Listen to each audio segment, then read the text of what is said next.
Israel, o que me impressiona dos Estados Unidos, que é um dos principais aliados, você vê na população americana, entre os eleitores americanos, uma mudança profunda em relação a Israel.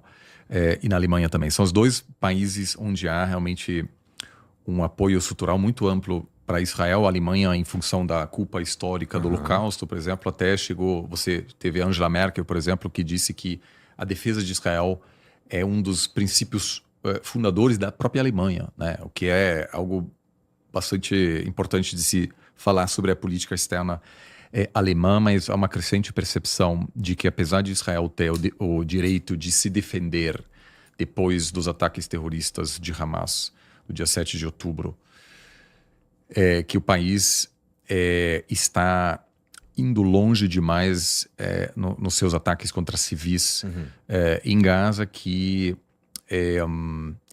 não possui nenhuma disposição em permitir que Gaza e Cisjordânia possam se transformar num estado funcional, economicamente funcional, logisticamente funcional, que Israel, de novo, apesar, isso é importante destacar isso, me parece que tem todo o direito a garantir a segurança de suas próprias fronteiras e reagir militarmente aos ataques de Hamas, hoje não faz o suficiente para proteger a população civil e possui táticas de atingir, inclusive, a população civil, que são cada vez mais condenados por muitos aliados de Israel.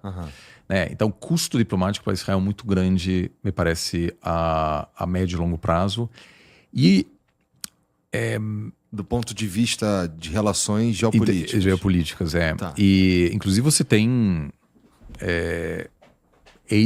ex-lideranças israelenses, né, que não são radicais, assim, não são contra Israel, certamente, que reconhecem que isso está tendo um custo crescente. Mas não é importante que, assim, veja, talvez seja uma análise rasa demais, mas uma guerra, ela tem, inclusive, o poder de manter o líder do país no poder. Sim, e assim, eu vou te dizer assim, dos meus amigos israelenses, há uma percepção muito clara de que um elemento que faz o Netanyahu continuar o conflito que ele enfrenta uma série de processos de corrupção, etc. E é uma forma dele manter a sociedade extremamente mobilizada, basicamente tempo, de certa numa forma. situação de guerra que reduz... evita a criação de um ambiente político do qual o país está pronto para processar o seu primeiro-ministro, que é, por definição, algo muito disruptivo, e você não quer fazer isso quando você enfrenta uma situação tão tensa assim. O segundo problema é que o Netanyahu depende de elementos de extrema-direita para manter seu governo viável. Então, hoje você você tem realmente uma guinada à direita em Israel.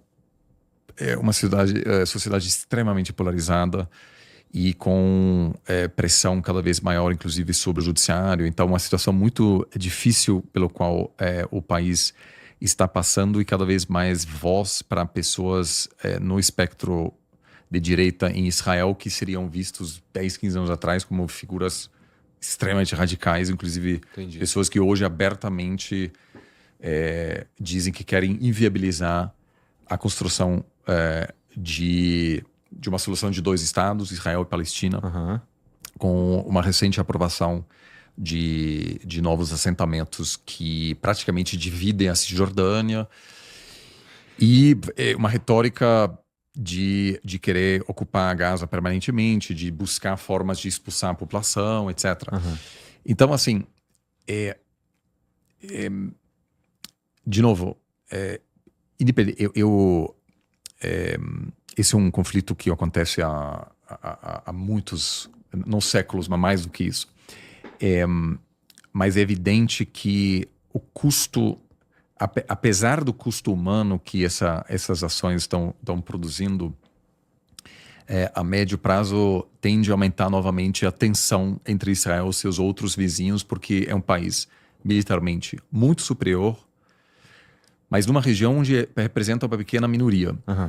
Então, temporariamente, um país pequeno pode dominar toda a sua região, que tem uma população 10 vezes maior, e ameaçá-los ao ponto de ninguém se opor às suas políticas. Mas isso não é uma situação sustentável, porque hoje Israel depende de um amplo apoio diplomático militar americano. E nos Estados Unidos, realmente, o apoio político, né, público, aos poucos vem diminuindo, né? Você tem isso não só à esquerda, isso é importante destacar. O Partido Democrata e o Partido Republicano eram fortemente pró-Israel por muito tempo. Né, era assim, existia pouquíssima resistência, vamos dizer, oposição a isso. Você tem à esquerda um questionamento explícito, mas também entre trumpistas, né?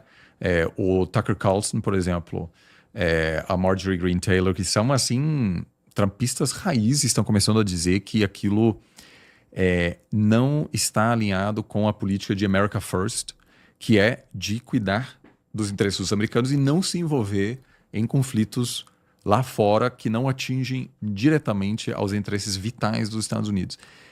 E fato é que esse apoio praticamente incondicional a um país que está numa situação de extrema tensão envolvendo massacres de civis, etc., que obviamente causam uma forte rejeição popular em países árabes, você compromete os Estados Unidos a um envolvimento político profundo numa região altamente instável, o que é exatamente o que o Trump propôs acabar quando foi eleito, né? De focar nos grandes desafios, que é a ascensão da China.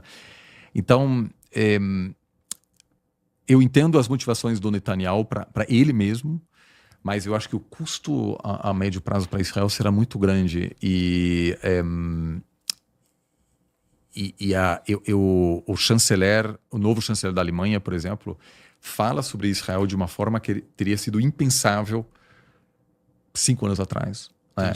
Então Israel é um país pequeno, que precisa importar muitos produtos e precisa importar muitas armas, precisa ter muitos amigos também.